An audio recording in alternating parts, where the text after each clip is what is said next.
Welcome back to Black Clover Anime Review, episode number 53. So I'm reviewing the 103rd episode of the anime, released from Misfortune, and the 122nd chapter of the manga, Just Between You and Me. This episode is up from the rest of chapter 159, and covers the first 3 pages of chapter 160. When I saw them, I'm like, really? What do they do? Like, oh, okay. So they basically put some filler in here, which is fine. It just expands some basic or established manga. Episode starts off where last week's episode left off with Asta pulling out a new sword. Basically, someone he caught back in they actually found this thing back in episode 100. It's a much more slimmer sword than he usually is. So he pulls it out, basically concentrates the power of the sword, and everybody in the whole village was poisoned by this Purple Orca Knight's power, well, his poison plants thing, and everybody's freed. As figures, okay, I'm gonna use this on the elf. Like, basically understands exactly what Asa's plan is. So basically, he makes out with his power, jumps up, stabs the purple orca possessed elf in the chest, frees him, and he returns perfectly normal.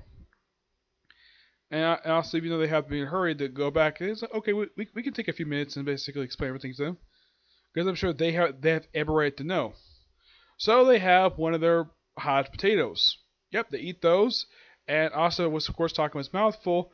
And apparently, the priest can actually understand what the heck he's saying, because after all, he says he raised them. And of course, they explain the whole thing with the elves and basically about the stuff basically going on right now.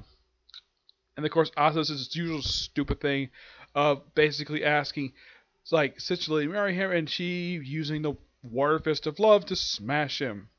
Yep. Okay, we gotta go. We gotta take care of these things by the Royal Capital. The Purple Orca guy, his name is Digit, he actually volunteers to come because he mentioned he is a magical knight, and it's his duty to protect the country. He doesn't explain exactly what he was up to prior to being possessed. Apparently, he was cataloging plants in the area near Hodge Village when he got possessed. He found plants that are not even cataloged, so basically So apparently he's basically a botanist. That's pretty much what the guy is. He's a botanist. Okay, that's perfectly fine. It's probably reasonable to have for a kingdom. Cut to the king of the Clover Kingdom, where he basically is snoozing on the lap of a beautiful woman, just snoozing, and all of a sudden the messenger comes and he informs like, what the heck is going on? The Wizard King is missing, and he's like, okay, this is fine. My time to shine. And that's the scene.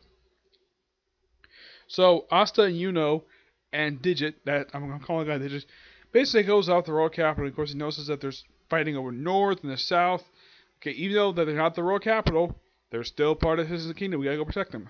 So they basically split off. Basically, Asta goes by himself. Yuno takes the Purple Orca guy with them.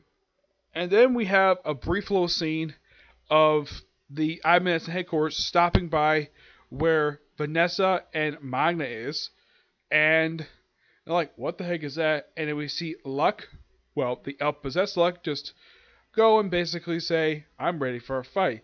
And that's the episode. Of course, next to the episode is Vanessa and Magna versus the elf possessed Luck. That's what's going to happen next week's episode, which I'm looking forward to that. Yeah, pretty good episode. I actually don't mind some of that they added to the episode itself, which is actually pretty good. It's perfectly fine. Yep. Now I'm talking about news chapter of the manga, which is Just Between You and Us. Just Between Us. Yep. First we have this gorgeous color page, though I got glare here, of the captain of the Coral Peacocks, Dorothy. Chapter picks up right where last chapter left off. And basically, she's like, okay, we got the most rebel sent to Dreamland. Now, right, you handle the rest. Yes, Captain Dorothy. Kept her hostile when she's awake. After all, cute girls come to visit. Okay. About the devil. My mother is actually... Shh. Didn't I tell you? This must be something you mustn't mention, or you get yourself cursed. And then they pop off to another dimension. Yes, Dreamland. No, all is transported here. And she lands on a freaking couch. Welcome to Dream Magic, Glamour World. This is the world of dreams, a space where I stay from the world outside world. It does exactly what I want. Please have some tea. I used to bad people here and harsh here and punish them, or bring buildings and meet people into here like today. It smells so enormous. It does whatever it wants. That's insane. Noel!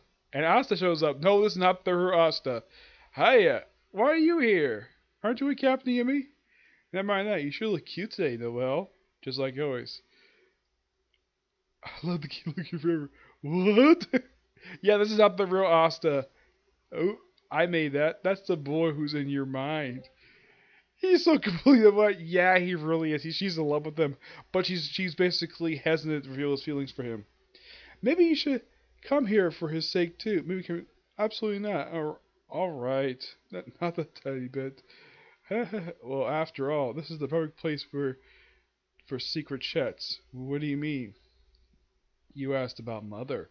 How is no one Nozel here? Yeah, it's not really him. Another basically illusion created by the place. It's just a Nozel pulled out of my imagination. But you did come to me because he told you, right? Nozel hasn't told any of his siblings, but your mother, Asher Silva, lost life from a curse from a certain devil. Yeah, and the thing is, it's been commented that her mother, that Noelle is a spitting on her mother. Yeah, it looks like they kind of censor the fact she's completely naked in this image. Okay? And it's like, Mother did. Why whatsoever? Those who speak of it are wrote in the same way. With respect to your mother. So Nozel kept quiet around the siblings. This place, which is cut from the outside world, is the only place where we can discuss the curse. They take me to look at you, Noelle. But you're in danger. And then he acts completely out of character. It's, oh, Noelle, Noelle, my sweet Noelle. Sort of rubbing, like, huh? And then she's blasting away. Ah! And of course, she used the Sea Dragon War to blast him away. Noelle, excuse me, don't play with my brother. It's so funny. That's what he seems like to me, you know.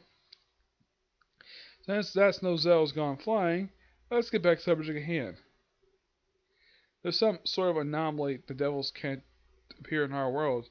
Mages can use forbidden magic, contracts them, paying a price with it in a limited way, but that's about, or should have been, right now in their shadows, are crawling through our world.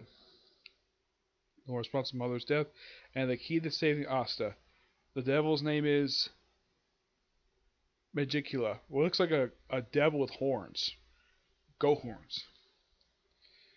Well, next chapter comes out Friday.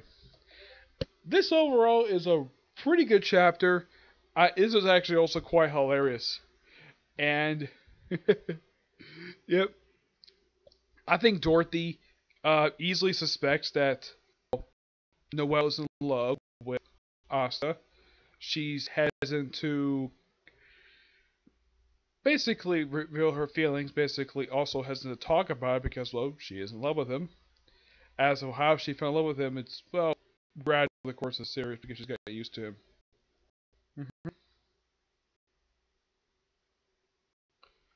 Yep. So, yeah, I'm going to give this chapter roughly a 9 out of 10. It's a fantastic chapter. And it does advance this little plot thread forward. And I'm definitely looking forward to the next chapter, okay? So yeah, that's it for this particular review. I have 2 more videos I'm going to do today. Next, of course, is a movie review. A film from the 1980s. Okay? Do this next 2. Bye.